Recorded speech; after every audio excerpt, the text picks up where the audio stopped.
What if the only thing standing between you and the life you were meant to live is a thought you refuse to challenge? A whisper that repeats itself so quietly and so often that you mistake it for truth. A belief that has grown roots inside you, disguised as your voice, feeding off your fear of the unknown. Most people think their limits are external: money, time, responsibilities. But most of the time, what holds us back isn't outside of us. It's internal, subtle, persistent. A mental block so familiar that we've forgotten it doesn't belong there. It often begins as hesitation. That quiet moment before you act, where you feel something tighten in your chest. That space between wanting and doing. You feel the pull to start, but your body doesn't move. You feel the idea rising inside you, but your mouth stays shut. You look at the task, the goal, the opportunity, and then suddenly you feel tired, distracted, or unsure. You tell yourself you'll try later.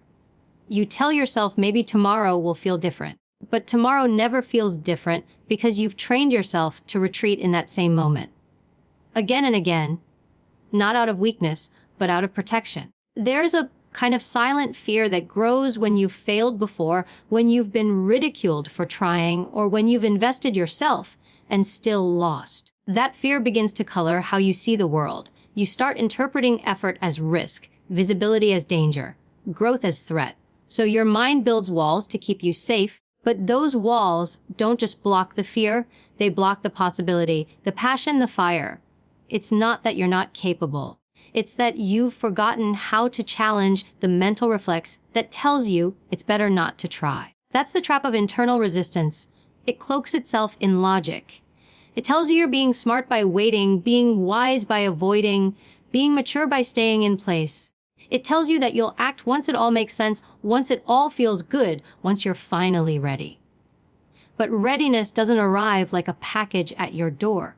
It's not delivered by motivation.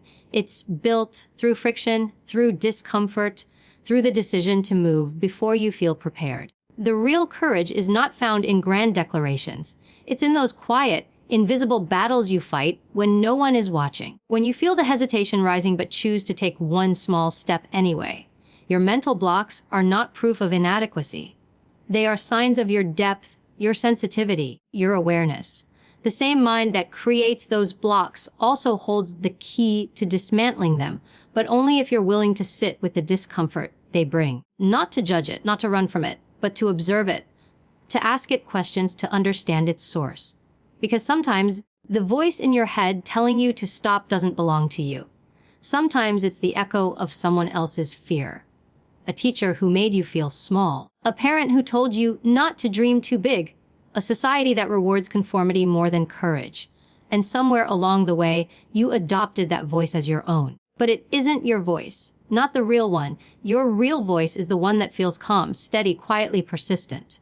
The one that still believes, even when you've stopped listening, the one that keeps showing you the same dream, the same idea, the same impulse to grow, no matter how many times you turn away. That voice doesn't speak in fear. It speaks in longing. And that longing is not weakness. It's your soul's signal that you were made for more than surviving, more than waiting, more than avoiding. We've been conditioned to wait for clarity, but clarity often comes after movement, not before it. The fog lifts as you walk, not while you stand still. The truth reveals itself when you meet resistance with action, not analysis. Every time you force yourself to take a step forward, even if it's imperfect, you chip away at the wall that blocks you. You teach your mind that fear doesn't own you. You teach your body that discomfort is not danger. You teach your soul that it's safe to show up fully. Not because you're fearless, but because you've stopped letting fear choose for you. We tend to believe that if something feels difficult, uncomfortable, or overwhelming, it must mean we're not ready for it, that maybe the timing is wrong, or that something is fundamentally off within us. But discomfort is not a signal to retreat. It's a signal to look deeper. The human brain is designed to protect us from perceived threats, and what it can't categorize as safe, it tries to avoid. Emotional discomfort, fear of failure, rejection, uncertainty, these are not fatal. But the mind often treats them as if they are. The block isn't in the task itself, but in the meaning we've attached to the feelings that arise when we think about doing it. Psychologically, mental blocks stem from conditioned responses. The brain favors predictability over progress. It's not concerned with whether you're fulfilled, growing, or actualizing your potential. It's concerned with whether you're surviving. If you've survived a certain pattern of behavior, avoiding conflict, staying quiet, postponing risk, your brain will keep nudging you back into that same rhythm, because to the nervous system, what's familiar is safe, even if it's suffocating. So when you try to push past that, when you try to do something unfamiliar or demanding, your body resists. Not because it knows you'll fail, but because it hasn't yet learned that you'll survive success. There's a common misconception that mental strength means not having fear or hesitation. But real strength lies in the ability to acknowledge resistance and act anyway. It lies in emotional maturity, the capacity to hold discomfort without letting it dictate your behavior, to feel fear and still choose to move. Emotional maturity means recognizing that your emotions are data, not commands. Just because something feels scary doesn't mean it's dangerous. Just because you feel uncertain doesn't mean you lack ability. Evy Poumpouras once said that people confuse being uncomfortable with being unsafe. That distinction is crucial. Growth will always be uncomfortable, but it is in discomfort where transformation begins. Many people wait for fear to disappear before they begin, and in doing so, they never begin at all. They wait for the perfect moment, the perfect mindset, the perfect surge of confidence. But those things rarely arrive spontaneously. They are built through action. Confidence is often the reward for doing the thing you were afraid to do, not the prerequisite. Your mental block is not a stop sign. It's a checkpoint, a place where your past conditioning meets your future potential. If you don't recognize it for what it is, you'll think the anxiety you feel means something is wrong. In truth, it means something important is about to be challenged. From a philosophical perspective, human beings are meaning-making creatures. We don't just experience life, we interpret it. And those interpretations shape our perception of ourselves. If you believe discomfort is punishment, you'll avoid anything that feels difficult. But if you believe discomfort is a sign of expansion, you'll start to lean into the very things you used to run from. Most mental blocks are rooted in identity, the fear that if I try and fail, it will mean I'm not enough. That if I show up and fall short, I'll lose worth. This is where social conditioning becomes powerful. We are raised to tie our value to performance, to praise, to outcome. So it's no wonder we hesitate. No wonder we freeze when the stakes feel high. But the truth is, you are not your performance. You are not your results. You are not the echo of other people's opinions. And the moment you start to untangle your identity from your outcomes, mental blocks start to dissolve. Not because the fear disappears, but because it no longer holds power over your sense of self. When you're no longer trying to protect a fragile ego, you become more willing to take necessary risks. You stop interpreting struggle as failure and start seeing it as process. And it is in that process where all growth happens. There's another misconception that mental blocks are permanent or that they require intense psychological breakthroughs to overcome. But often, what they really require is presence, attention, honesty. To sit with yourself and ask, what am I really afraid of? What story am I telling myself? Who told me I wasn't capable? What am I trying to protect myself from? Most people don't ask these questions because they're afraid of the answers. But those answers hold the key to liberation. They expose the illusion. They remind you that you're not broken. You're programmed. And anything programmed can be reprogrammed. What makes this difficult is that it requires you to stop blaming everything around you and start taking responsibility for your own resistance. It requires you to stop intellectualizing your limitations and start confronting them emotionally. You have to be willing to feel your way through the tension instead of numbing it with distractions. To witness your own patterns without judgment. To understand that your mental block isn't an enemy, but a doorway. Not a wall, but a mirror showing you the edges of your comfort zone. And the edges are where life begins to speak to you in a new language, one that isn't shaped by fear, but by truth. There are moments in life that look ordinary from the outside, but feel like collapse on the inside. The times when you wake up and stare at the ceiling, not because you're tired, but because you're weighed down by the heaviness of everything you're not doing. You scroll through your phone, not looking for anything in particular, just trying to numb the quiet voice inside that keeps whispering, You should be doing more. You know what needs to be done, but there's this invisible barrier between you and that first step, and no matter how much you reason with yourself, it still feels impossible to cross. Mental blocks are rarely logical. They don't care about deadlines, dreams, or consequences. They care about comfort, about protection, about keeping you where nothing can go wrong, even if nothing ever goes right. And what makes it worse is the shame that follows. The guilt of knowing you're capable but stuck. The frustration of watching yourself avoid the very thing you say you want. That's where the inner war begins, not between right and wrong, but between safety and growth. The emotional pain of that kind of paralysis is hard to describe. It's not loud. It doesn't scream. It shows up quietly in the background, in the tension in your shoulders, in the pit in your stomach when you think about unfinished tasks. You start questioning your worth. You ask yourself why it's so hard to do things that seem easy to everyone else. You feel small, ashamed, like maybe there's something wrong with you that can't be fixed. And that's where the spiral starts. Because once you identify with your block, it begins to define you. You stop saying, I'm facing resistance, and start saying, I'm not motivated, or worse, I'm lazy. But what if it's not laziness? What if it's emotional exhaustion? What if the block is your nervous system trying to protect you from reliving a past wound?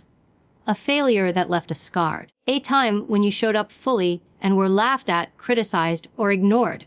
You start associating visibility with vulnerability, effort with humiliation. And so you build emotional walls made of avoidance, and the world rarely sees it. On the outside, you look functional, maybe even successful. But inside, there's this constant weight, this ache of unused potential pressing against your chest like gravity. Sometimes the world will tell you to hustle through it, to push harder, to grind, to act like willpower is enough to break through emotional resistance. But mental blocks are not mechanical issues. They're human. They're layered. You can't bulldoze your way through something you haven't taken the time to understand. You have to get honest with yourself about what you're carrying. Maybe you're grieving something no one knows about. Maybe you're still trying to earn love through achievement. Maybe you're afraid of being seen trying, because if people see you try, they might also see you fail. And yet there's this other feeling too. The quiet longing, the ache to do the thing anyway, to rise anyway, to start small, to feel proud of one step. That longing never fully disappears. No matter how long you've been stuck, it stays with you. It's the part of you that still believes there's more. It doesn't care if you're ready. It doesn't care if you're perfect. It just wants you to show up once, to remind yourself what it feels like to act from alignment, not fear. There's a certain transformation that happens the moment you break your pattern, even in the smallest way. When you choose to act instead of avoid, something deep inside you begins to shift. You feel your self-trust return, even if only for a second. You realize that the block was never stronger than you. It only felt that way because you kept feeding it your silence. You see that the fear was inflated by inaction. That what you thought was immovable was actually just unchallenged. That realization doesn't arrive with trumpets. It comes in the quiet, in the breath you take after doing the thing you said you couldn't do. What often hurts the most is not failure, but the awareness that you're living beneath your potential, that you've edited yourself down to fit within your fears, that you've handed over your days to hesitation, that you've dimmed your own light because someone once told you you were too much. And the truth is, there's nothing wrong with you for feeling this way. Everyone has moments where they question their worth, where they drown in doubt, where they lose connection to the reasons they once cared. But those moments aren't permanent. They aren't definitions. They're invitations if you're willing to answer them. You don't need a dramatic breakthrough to reclaim yourself. Sometimes all it takes is a decision made in silence. A small act of rebellion against the part of you that says you're not ready. The smallest action can unravel the deepest lie. The moment you stop avoiding and start engaging, something awakens, something ancient, something brave. There comes a point when silence no longer feels like avoidance but becomes a return to yourself, a place where the noise of expectation, pressure, judgment, and fear no longer clouds your vision. In that silence, you begin to hear the faint hum of something deeper, something untouched by failure, untouched by approval, untouched by the narratives that have shaped your hesitation. It's not loud. It doesn't scream for attention. It waits. It's your own presence. That quiet, rooted part of you that never disappeared, even when everything else felt like it was falling apart. In solitude, when there's no one to perform for, no roles to play, no audience to impress, you're left with the truth of who you've become, the truth of who you were before you got tired, before life taught you to shrink, before people's reactions taught you to be small. And in that sacred stillness, there's no competition, no timeline, no chase breath, just being. The realization comes slowly that you've been looking outward for a kind of strength that was never supposed to come from others. That the validation you craved was always a substitute for the self-recognition you abandoned somewhere along the way. You begin to see that your scars are not proof of weakness, but evidence of survival. They are not things to hide, erase, or explain. They are maps. Maps of places you've walked through and came back from. Some days, you wore your pain so well that the world couldn't see it. Some days, you hid behind your own laughter because no one could hold the weight you were carrying. But you held it. You carried it. And that means something. That means you are still here, not in spite of what you've faced, but because you met the storm and didn't vanish into it. There is a kind of strength that doesn't move loudly, that doesn't roar, but lives in the decision to show up one more time. To keep going even when no one is clapping, even when you are your only witness. That strength grows in the soil of discipline, not because someone demanded it from you, but because you chose it when quitting would have been easier. Inner strength is built not in moments of comfort, but in the quiet defiance of despair. It is the decision to get up from the floor, even when you don't know where you're headed, even when everything feels foggy and numb. When you stop waiting for permission to reclaim your power, you start to see how many times you've given it away. You gave it away to opinions that didn't matter, to timelines that weren't yours, to people who didn't see you. You gave it away every time you second-guessed your voice, every time you downplayed your own effort, every time you asked for approval instead of offering yourself compassion.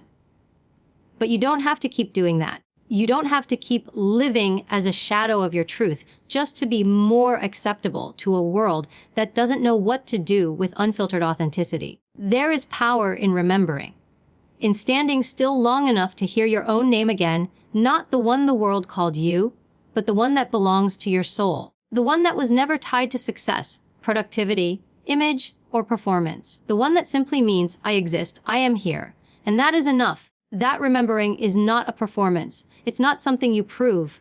It's something you embody. It happens quietly, in the stillness of early morning, in the walk you take alone, in the journal you write with no intention of being read, in the look you give yourself in the mirror when you choose, just for today, not to betray your own spirit. Light does not need to be loud to illuminate. And healing doesn't always come with fireworks. Sometimes the deepest awakening comes through fatigue. Through the ache that says, I can't keep living this way. Through the moment you stop numbing and start noticing. You notice the breath. You notice the tension in your chest. You notice the thoughts that keep cycling and realize they've been looping for years, unchecked, unchallenged. And then something in you shifts. Not all at once, but enough to remind you that you still have a choice. That you can choose a different thought, a different step, a different way of being. Your power is not in proving anything to anyone. It's in the quiet steadiness with which you choose yourself. Again and again. Even when no one else claps. Even when no one else sees the effort. Even when the only thing guiding you forward is a whisper that says, you are more than what you've been through. You are not here to be understood by everyone. You are not here to perform your worth. You are here to be real, to be rooted, to be fully, entirely, undeniably whole, even in your brokenness. It doesn't happen with applause. It doesn't begin with recognition. It begins in the quiet moment when you decide to stop abandoning yourself. When you stop searching for worth in the reactions of others and start reclaiming it from the silence within. The real revolution is not loud, not flashy, not visible to the world. It is internal. a private awakening that happens when you're done performing, when you no longer seek to be seen through someone else's eyes, but finally meet your own gaze without looking away. That's when everything shifts, not because something outside changed, but because you finally did. Transformation doesn't feel like triumph at first. It often feels like loss, like letting go of identities that kept you safe, like grieving the version of you that was built on survival instead of choice. You start to notice how much of your life has been spent reacting rather than creating, pleasing rather than choosing, adjusting rather than owning. And that noticing is the beginning of everything. You stop asking, how do I make them see me? And begin asking, what parts of me have I stopped seeing? You stop chasing and start remembering. You remember who you were before fear taught you to shrink, before rejection taught you to stay small, before the world convinced you that quiet was weakness and that softness was something to outgrow. It's easy to believe that power is found in noise, in dominance, in being admired. But real power is quiet. It lives in stillness. It lives in restraint. It lives in choosing not to react when your worth is questioned. It lives in walking away from what no longer honors you, even when staying would feel more familiar. You begin to understand that not everything that tempts your attention deserves your energy. You no longer chase closure from people committed to misunderstanding you. You no longer seek validation from those who only see you through the lens of their own unhealed pain. Instead, you turn inward, not to escape the world, but to return to yourself. The world may not notice the shift at first. It might look like you've grown distant, less available, more quiet. But inside, everything is changing. You are no longer driven by urgency. You are no longer addicted to proving. You are no longer running from stillness. You begin to feel the space between stimulus and response, and in that space, you find yourself. You feel the impulse to react and you pause. You feel the need to explain yourself and you resist. You feel the desire to be chosen, and you remind yourself that you already are, by you. There's an inner steadiness that comes when you stop needing your life to be constantly understood by others. You stop translating your truth for people who have no intention of listening. You stop shrinking your boundaries to be more palatable. You realize that not being chosen by them doesn't mean you're lacking. It means they weren't meant to hold the version of you that's finally whole. And in that realization, something opens. A quiet acceptance. A new strength that isn't forged through resistance, but through release. You stop needing to fight the world to find your place in it. You just decide to take up space. You begin to notice how many places you once begged to belong and how small they required you to become. You remember how often you bent yourself out of shape to be lovable, desirable, worthy. And now you simply stand, as you are, without explanation, without apology. You no longer walk into rooms wondering if you're good enough. You walk in deciding what's good for you. Not because you think you're better, but because you finally understand your worth is not a debate. It's a fact. It's a presence. It doesn't need to shout to be felt. This is the quiet power of becoming. It doesn't make headlines. It doesn't always look beautiful, but it is real. It is lasting. And it will carry you through moments where you once would have crumbled.